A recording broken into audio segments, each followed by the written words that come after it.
धन्यवाद मेरे महान सामर्थी परमेश्वर मेरे खुदावा। पवित्र आत्मा जी मैं तुझसे प्रार्थना करता हूँ, आज जितना वचन हम लोग सुने, ये वचन हमारी जिंदगी के अंदर 100 गुना फल लेकर आए।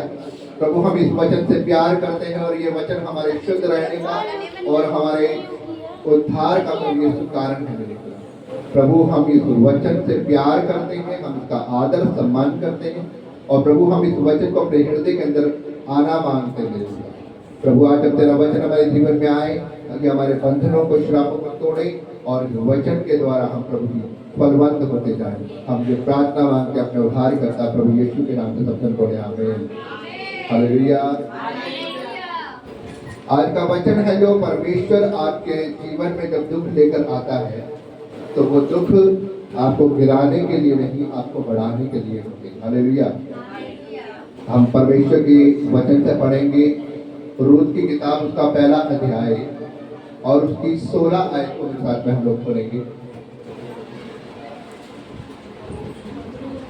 रूत की किताब, उसका पहला अध्याय, उसकी 16 आयत मेरे साथ में खोलेंगे। आपको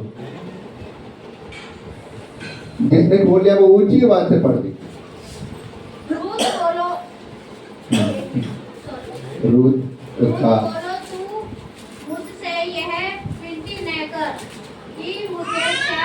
छोड़कर लौट जा, क्योंकि जिधर तू जाए उधर मैं भी जाऊंगी, जहाँ तू टिके वहाँ मैं भी टिकूंगी। तेरे लोग मेरे लोग होंगे और तेरा परमेश्वर मेरा परमेश्वर होगा। जहाँ तू मरेगी वहाँ मैं भी। बस परमेश्वर आपको हालेलुया। आपने सुना इस आयत को? क्या कह रही है रूत?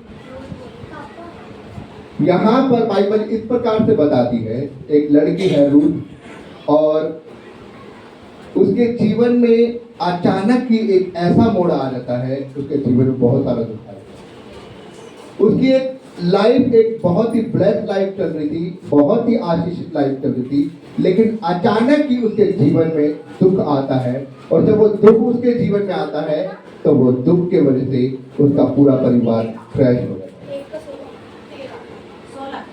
एक का 16 बाइबल इस प्रकार से बताती है, जो रूत है उसकी जीवन में उसका हस्बैंड, उसका जेठ और उसका ससुर, तीनों के तीनों क्या है, खत्म हो जाते, मर जाते। और जब उनके जीवन में कोई पुरुष नहीं रहता उस फैमिली में, उसका जेठ भी मर गया, उसका हस्बैंड भी मर गया, उसका ससुर भी मर गया, अब रह गया कौन? रूत, उसकी सास और उसकी जेठानी। तब उसकी जो सास होती है, जो बुजुर्ग होती है, वो उसे कहती है कि देख मेरी बेटियों, अब मेरा और कोई बेटा नहीं है, मेरे घर में ऐसा कोई नहीं है जिनसे मैं तुम्हारी शादी करा दूं। तो इसीलिए अब तुम क्या करो, तुम लोग अपने अपने पिता के घर चली जाओ और तुम जाकर क्या करो, नए सिरे से अपनी शादी की शुरुआत करो, अपनी जिंदगी की शुरुआत करो, शादी करके।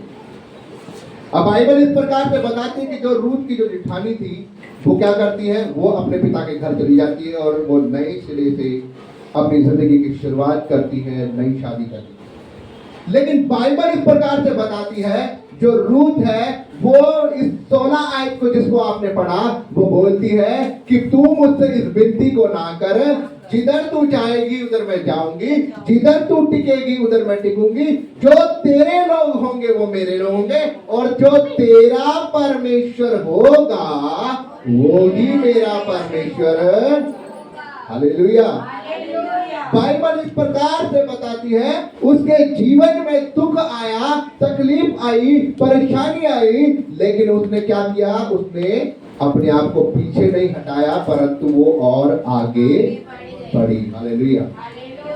उसने परमेश्वर को ग्रहण किया।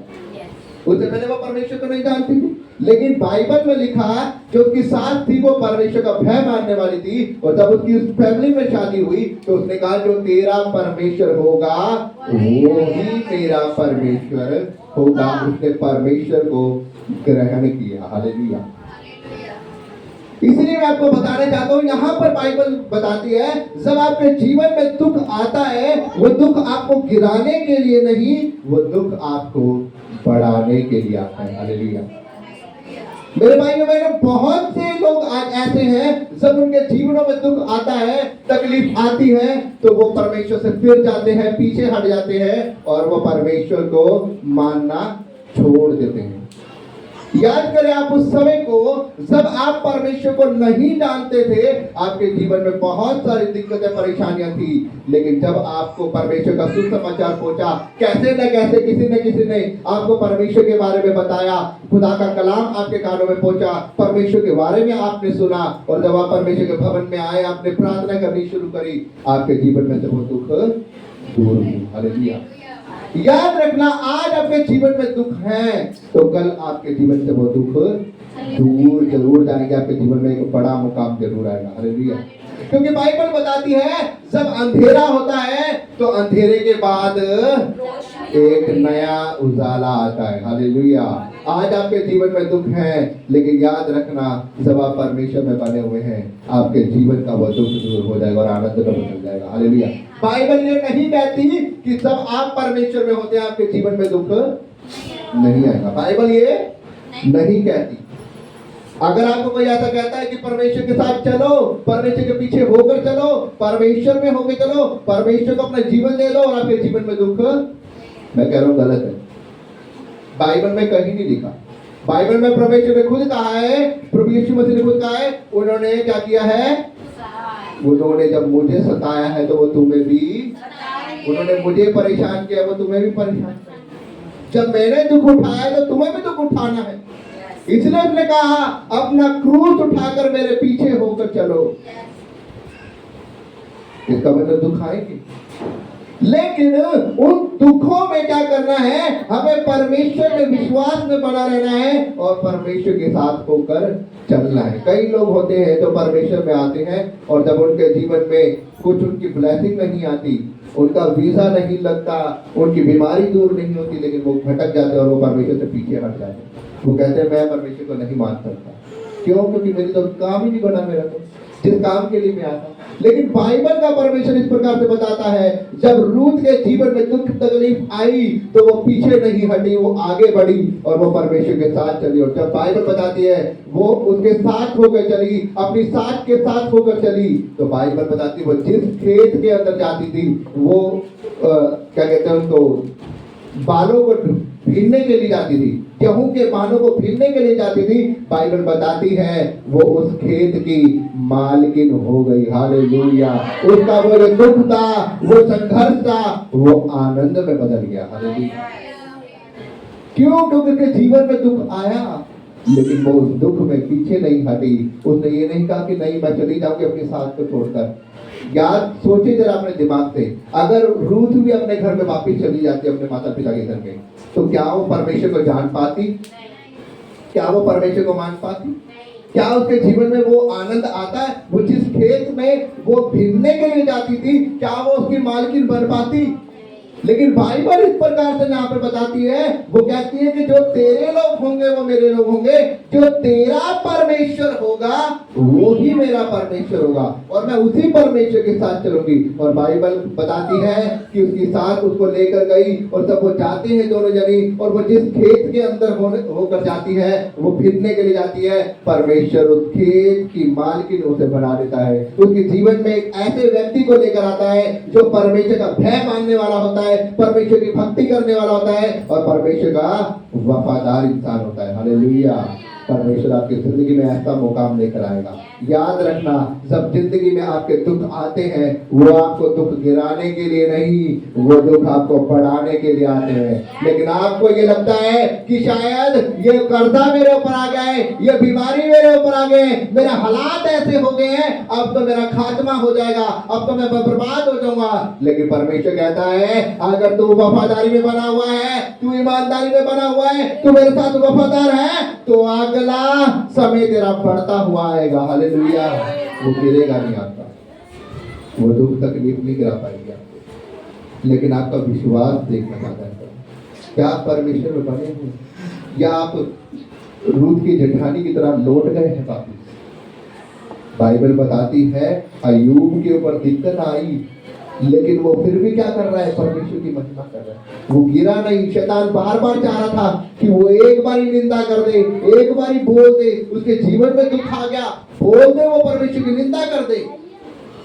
पहले वो परमेश्वर से कह रहा है कि अच्छा, हड्डी के बदले हड्डी, मांस के बदले मांस। अब वो बाद में क्या कह रहा है कि तू उसके ऊपर हाथ उठा के देख, कि सब कुछ करेगा, अभी तेरी बुराई करेगा, देख अभी तेरी निंदा कर देगा सब कुछ। लेकिन वो जोर लगाता रहा, लेकिन उसका कुछ भी हानि नहीं पहुंचा पाया। और बाइबल बताती है परमेश्वर ने अय्यूब के उस दुख में, जब वो परमेश्वर के साथ बना रहा, वो अपने उस दुख के अनुसार, बने रहने के अनुसार, वो दुख उसको अगले स्तर पे लेकर आया। और उसका जो कुछ खोया था, बर्बाद हुआ था, परमेश्वर ने उसको उसका 7 गुना वापस दिया। Hallelujah, hallelujah. मेरे भाइयों बहनों, आपको बताना चाहता हूं, परमेश्वर आज आपसे यही चाहता है। परमेश्वर चाहता है कि वो जो दुख आपके जीवन में आए हैं, ये दुख आपको गिराने के लिए नहीं, ये दुख आपको बढ़ाने के लिए आए हैं। अगर आप परमेश्वर में बने हुए हैं, अड़े हुए हैं, खड़े हुए हैं, तो मैं कह रहा हूँ परमेश्वर आपको बढ़ाने जा रहा है। हालेलुया। आपको इस बात को समझना है मेरे भाइयों बहनों, ये संघर्ष, ये परेशानियां, ये दुख, ये तकलीफ आपको गिराने के लिए नहीं आ रहे, आपको बढ़ाने के लिए आ रहे हैं। जितना आप इस दुख तकलीफ में, प्रार्थना में बढ़ते जाओगे, जितना आप उपवासों में बढ़ते जाओगे, जितना आप मसीह में बढ़ते जाओगे, आप उतने ही परमेश्वर के नजदीक जाकर बड़े मकाम पर पहुंच जाओगे यीशु मसीह के नाम से। हालेलुया। शैतान चाहता है आपकी प्रार्थना को रोकना। वो क्यों लेकर आ रहा है आपके जीवन में, पता क्यों? वो इसलिए लेकर आता है क्योंकि आपका ध्यान क्या हो जाए, आपके दुखों के ऊपर लग जाए। आपका ध्यान क्या हो जाए, आपके कर्जे के ऊपर लग के रह जाए। आपका ध्यान क्या हो जाए, आपकी फसल इस बार खराब हो गई है, अरे आप उसके गम में डूब जाओ, अरे मेरी फसल ही खराब हो गई, मैं तो कर्जे में चला गया, मेरा ये सब चीजें खराब हो गई है ना। जैसे सिस्टर बता रही कि मेरे जितने भी गेहूं थे वो सारे खराब हो गए। कईयों की जॉब छूट गया, वो टेंशन में रहते, मेरी जॉब छूट गई, अब क्या होगा। कईयों के जीवन में कुछ दुख तकलीफ आते, कहीं फेल हो जाते, कई बच्चे क्या करते हैं, वो सुसाइड कर लेते हैं कि वो फेल हो चुके हैं। कई इतने डिप्रेशन में हो जाते, कई आज इतना व्यभिचार में फंस चुके हैं कि अगर वो कहते हैं अब तो हमारा ब्रेकअप हो गया, लड़की ने लड़के को छोड़ दिया, लड़के ने लड़की को छोड़ दिया, और वो कहते हैं मैं आत्महत्या कर लूंगा। शैतान चाहता है कि तुम इन्हीं कामों में फंसे रहो, और वो उनका ध्यान इस तरफ लगा के रखता है। लेकिन आप समझो इस बात को, आप उन चीजों के ऊपर से ध्यान हटाकर जितना आप प्रार्थना में बढ़ोगे, जितना आप परमेश्वर की ओर जाते जाओगे, परमेश्वर कहता है इतना समय बदलने वाला। हालेलुया। तेरे हालात बदलने वाले, तेरी परिस्थितियां बदलने वाली है, तेरे जीवन में वो उच्चापन आने वाला है। तू देखेगा अपने हाथों में, और तू देखेगा परमेश्वर के ऊपर बढ़ता हुआ, और तेरा जीवन बदलेगा इसी के रास्ते। हालेलुया। मेरे भाइयों बहनों, आपको इस बात को समझना होगा कि दुख तकलीफ हमें गिराने के लिए नहीं, हमें बढ़ाने के लिए आते हैं। और ये दुख तकलीफ आपको कुछ बिगाड़ नहीं पाएंगे। हालेलुया। इसीलिए अय्यूब ने कहा जब तुम पर नाना प्रकार की विपत्तियां, परेशानियां आए, तो तुम क्या करो, दुख ना मनाओ, बल्कि उनको आनंद की बात समझ के उसको सह लो। हालेलुया। क्योंकि उससे तुम्हारा क्या हो जाए, तुम्हारा विश्वास परखा जाए, तुम सिद्ध बन जाओ।